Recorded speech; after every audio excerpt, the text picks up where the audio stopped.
선인장 호텔 도서출판 마루벌에서 출판한 어린이 동화책입니다.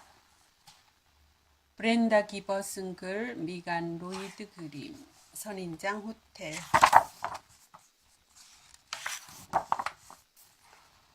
뜨겁고 메마른 사막의 어느 날이었어요. 키 큰 사구화로 선인장에서 빨간 열매 하나가 떨어졌어요. 툭! 그 열매는 모래 위에서 세 쪽으로 갈라졌지요. 까만 씨들이 쏟아져 나와 햇빛을 받아 반짝였습니다. 서늘한 저녁이 되었어요. 늙은 사막쥐 한 마리가 기어나와 단물이 많은 그 열매를 먹었어요. 그리고는 모래 위로 종종종 사라졌지요. 수염에 붙었던 씨 하나가 팔로 보듯 나무 밑에 떨어진 줄도 모르고요. 씨가 그곳에 떨어진 건 정말 다행이었어요. 먹을 것을 찾아 나온 점박이 사막 다람쥐의 눈에도 팔로보드 가지 높은 곳에서 지저귀던 방울새의 눈에도 띄지 않았거든요. 건조한 날이 오래 계속되다가 비가 흠뻑 내렸어요. 그러자 곧 땅을 뚫고 선인장 싹 하나가 비죽이 고개를 내밀었어요. 어린 싹은 아주 조금씩 자랐어요.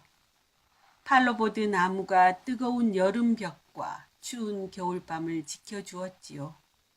10년이 지나갔어요. 그렇지만 이제 겨우 엄마 손 한 뼘 크기예요.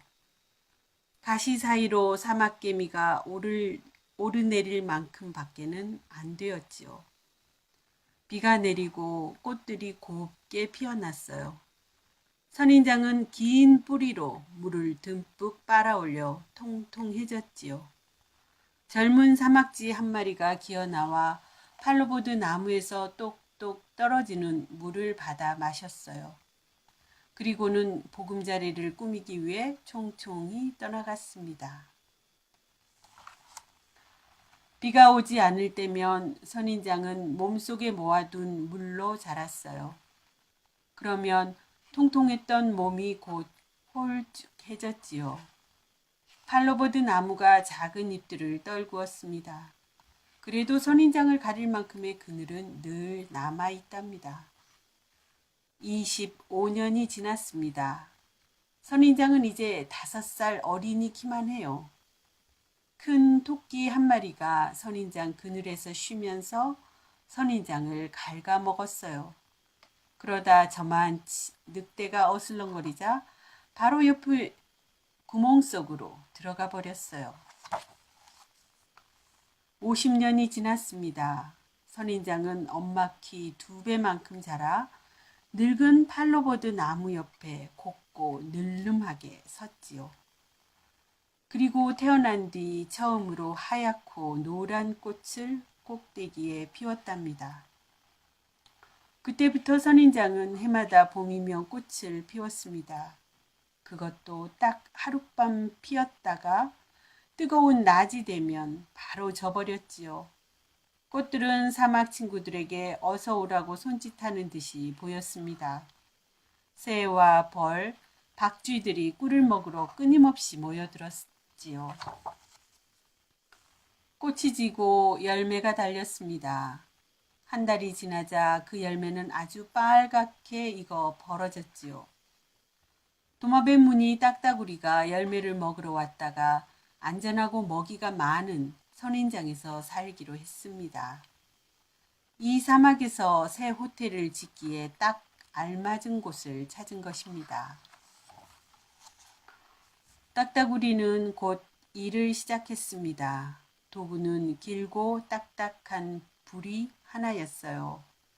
딱딱딱 선인장 둘레를 둥글게 판 다음 딱딱딱 깊숙이 파들어가 편안하고 넓은 방을 만들었지요. 선인장은 그래도 괜찮았어요. 딱따구리가 판 구멍 끝에 새 껍질이 생겨서 물기가 마르지 않았거든요. 딱따구리는 이제 더운 낮에는 그늘지고 추운 밤에는 따스한 훌륭한 보금자리를 갖게 되었습니다.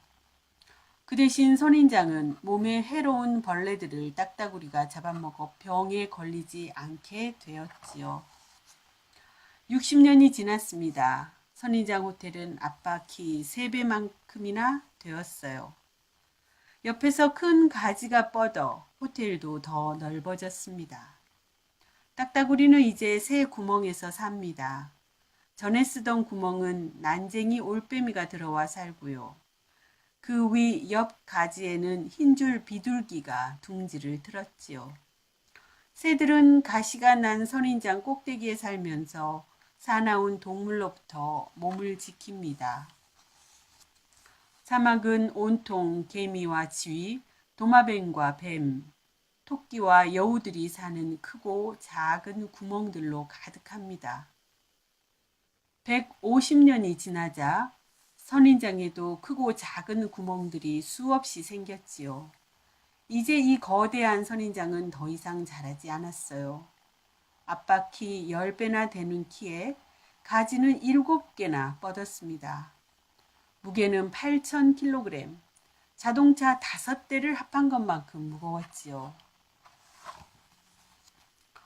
모두들 선인장 호텔에서 살고 싶어 했어요. 여기서 새들은 알을 낳고 사막쥐는 새끼를 길렀지요. 곤충도 박쥐도 이 호텔에서 삽니다. 한 동물 가족이 이사를 가면 또 다른 동물이 이사를 왔어요. 그리고 해마다 봄이면 꿀과 달콤한 빨간 열매 잔치에 초대되었지요. 200년이 지났습니다. 마침내 늙은 선인장 호텔은 거센 바람에 휩쓸려 모랫바닥에 쿵 하고 쓰러졌어요. 가시난 거대한 가지들도 힘없이 부서졌지요. 선인장 호텔 안 높은 곳에서 살던 동물들은 다른 보금자리를 찾아 떠나갔어요. 그러나 곧 낮은 곳에서 사는 것을 좋아하는 동물들이 이사를 왔습니다. 지네와 정갈, 개미와 흰개미들이 이 쓰러진 호텔의 새 손님이 되었지요. 여러 달이 더 지났습니다. 이제 선인장 호텔을 지탱해 주던 줄기의 뼈대만 앙상하게 남았어요. 알록 도마뱀이 벌레를 찾아 선인장 위로 줄다름을 쳤습니다. 땅뱀도 그늘 밑에 또아리를 틀었지요. 그리고 주위에는 온통 아주 조금씩 자라는 선인장 숲이 생겼습니다.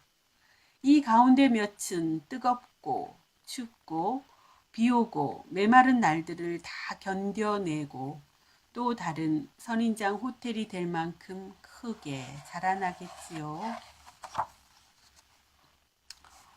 사구아로 선인장. 사구아로는 미국 애리조나주 남부의 소노란 사막과 멕시코 북부에서만 볼 수 있는 선인장입니다.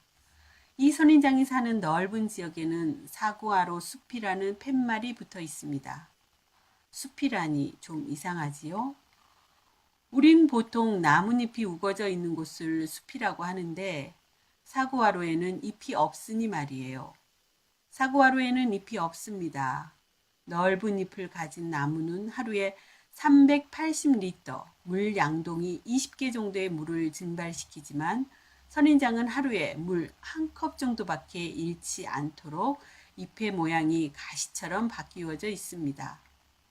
사구아로는 몸 안에 물을 저장해 두었다가 사막의 긴 건조기 동안 그물로 자라지요. 그래서 비가 많이 온 뒤에는 사구아로가 물을 너무 많이 먹어 살이 터지기도 합니다. 이 상처는 대개 곧 낫습니다. 그런데 잎이 없는 사구아로에서 목재를 구할 수 있을까요? 사막에 사는 사람들은 선인장 몸통 속의 곱고 긴 막대들을 집 짓기에 좋은 목재로 여겼어요. 이것은 지붕이나 담을 만드는 데 쓰이기도 하고 훌륭한 연료가 되기도 합니다. 또 이 막대는 사구아로 꼭대기에 달린 맛있는 열매를 따는 데도 쓰이지요. 이 사구아로 열매는 그곳에 사는 파파고 인디언들의 생활에 아주 중요하기 때문에 그들의 달력은 이 열매를 거두는 때에 1월, 우리 달력으로는 5월에서 6월이 시작됩니다. 그들의 달력은 이 열매를 거두는 때에 1월이 시작됩니다. 오늘날 이 거대한 사구아로 선인장은 정원이나 거리를 아름답게 꾸미는 데 많이 쓰이고 있습니다. 그래서 불법으로 캐내어 몰래 돈을 받고 파는 선인장 도둑도 생겼지요. 선인장 호텔의 주인공으로 등장하는 늙은 사구아로는 건조함과 추움, 홍수, 화재, 씨앗을 먹어치우는 쥐 등 온갖 어려움을 다 견뎌내고 살아남았습니다. 끝없는 사막에 이 사구아로 선인장이 없다면 어떻게 될까요? 먹을 것이 없고 지낼 곳이 없는 사막의 생물들이 늘어 마침내 이 지역 사막의 생태계는 유지되지 못할 거예요. 그래서 사람들이 사구아로 선인장 숲을 보호하는 것입니다. 사구아로 선인장은 사막에서 굉장히 큰 역할을 하는 정말 좋은 호텔로서 역할을 하는데 이거를 이렇게 동화로 이렇게 만들어서 읽어줄 수 있어서 정말 선인장에 대한 새로운 생각을 하게 되었습니다. 끝.